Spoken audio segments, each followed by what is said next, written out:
morning all, this is Yogesh URK17CS77, and let's move forward in our next session of our Java programming lab videos. I'm sorry. So the next segment we will see here is exception. As we know that we have a program, and if there is any error in the program, then the program automatically stops and throws an error that there is an exception in the program. So we're going to handle those exceptions which causes the program to stop in the midway, and we're going to handle these exceptions and we're going to throw it out of the program so that our program does handle this exception efficiently and does not stop it amidst and complete its execution. So let's see this. Now in this program what we have to do here is we have to create an account. We have to create the balance, name, pin, everything, and what we have to do here is we have to see if the balance in the account is available or not with our requirement.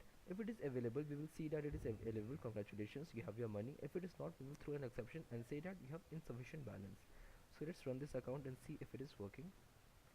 Okay, so enter the name. So let's enter a name Tom.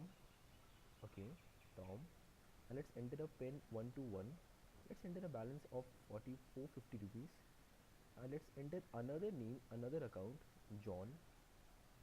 Let's enter a pin 234. Let's enter a balance, say 67. Insert a card.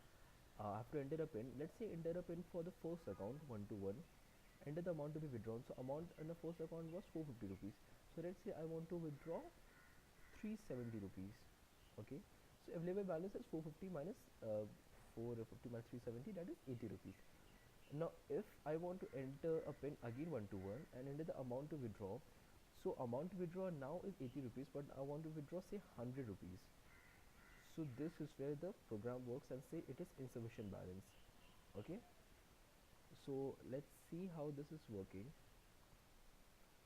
So as I told that we have a class account which will extend exception class, and this is where everything works. Withdraw throws account. Now this is the crux of the program.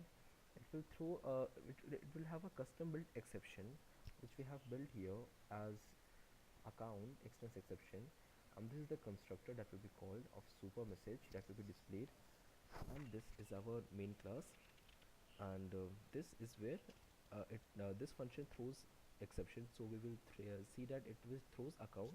Now account is our user defined exception. You can also name any predefined exception, and this is the balance which needs to be displayed in the exception, and this is what it all means.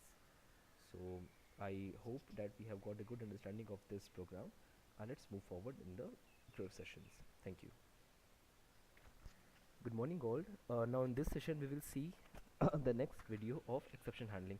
So in this program what we're doing is we're doing the stack operations, that is push pop operations, and if there is an empty if there is a stack is empty and we want to pop, then we will throw an exception that is empty. If it is full and we want to push, then we will throw an exception that it is full. So let's see how this works in Java. So we have a stack that extends exception. Now this is our custom exception that we are trying to build. This is a constructor, the super message, that will take a parameter of the message that we want to display, and it will display the message.